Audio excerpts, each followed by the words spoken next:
New Zealand के captain Kane Williamson media से गुफ्तगू करते हुए Probably none more than the match that we've just witnessed, and both sides showed that today, and it did come down to I don't know how they won it. What was it?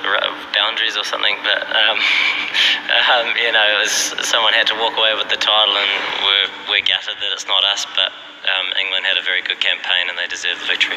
The boundary countback, as you kind of just alluded to there, is that a fair way of deciding a World Cup final? What could you think of the way that? I suppose you never thought you'd have to ask that question, and I never thought I'd have to answer it.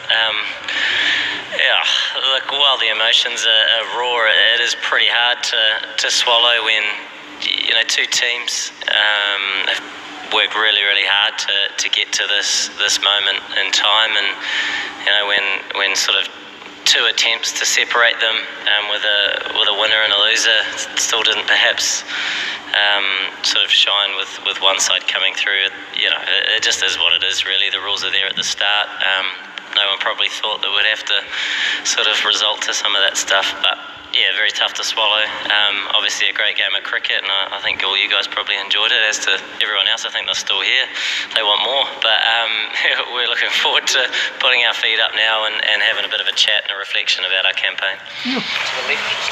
Again, before the start of the match, did you guys actually plan for a super over strategy before the start of the match? Because you could have probably come out. Martin Guptill wasn't in the greatest of forms that in the tournament. So what was the strategy before the match? Did you guys actually plan for a super over? But he's such a fast runner, and that's all he had to do.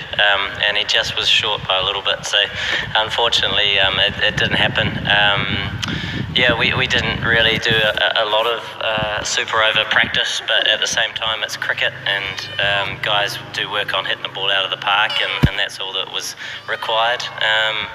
And we tied that too, didn't we? So it was one of those days. Kane, is it any consolation that people who watch this game will remember the Black Caps for two moments of outstanding sportsmanship?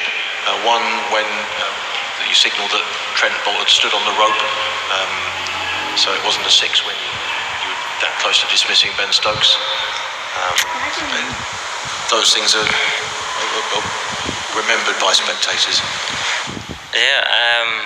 I suppose we've just finished the game, haven't we? So whether people talk about it in years to come, we'll have to find out. But it was a fantastic game to be a part of. It is quite hard to look at it at the whole match sort of in a rational way when we've just sort of been through what we've been through. But judging by the people that are still hanging around and the support that was there long after the match had finished, clearly it was a great spectacle for everybody. You mentioned the uncontrollables. Another one was when the ball hit Ben Stokes' bat.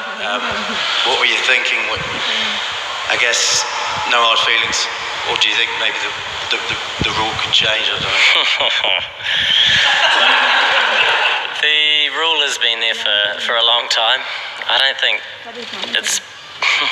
anything like that's happened, has it? Where you now question it, but look, you can't sort of look at that and think that perhaps that decided the match. There were so many other bits and pieces to that game that were so important. When it comes down to a tie, you start looking at every single delivery, don't you? But it was a pretty tough pill to swallow, that when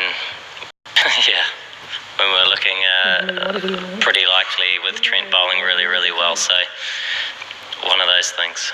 You've used a few different phrases, the uncontrollables and thin margins. Dogs as well. Sorry? Dogs, I've used dogs.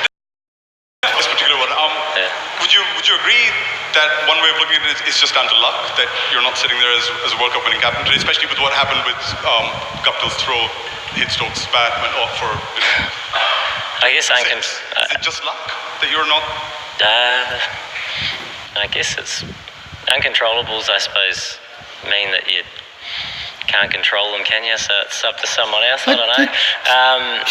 I guess there's a little bit of that at times, isn't there, in the game that we play, where there are so many variables, whether it's the surface, the opposition, any sort of condition that can have an influence. But that's why the game's so great as well, I think, is that it can be on any given day, anything can happen. There's not much constant about it, and we saw that in this match and in a lot of other matches as well.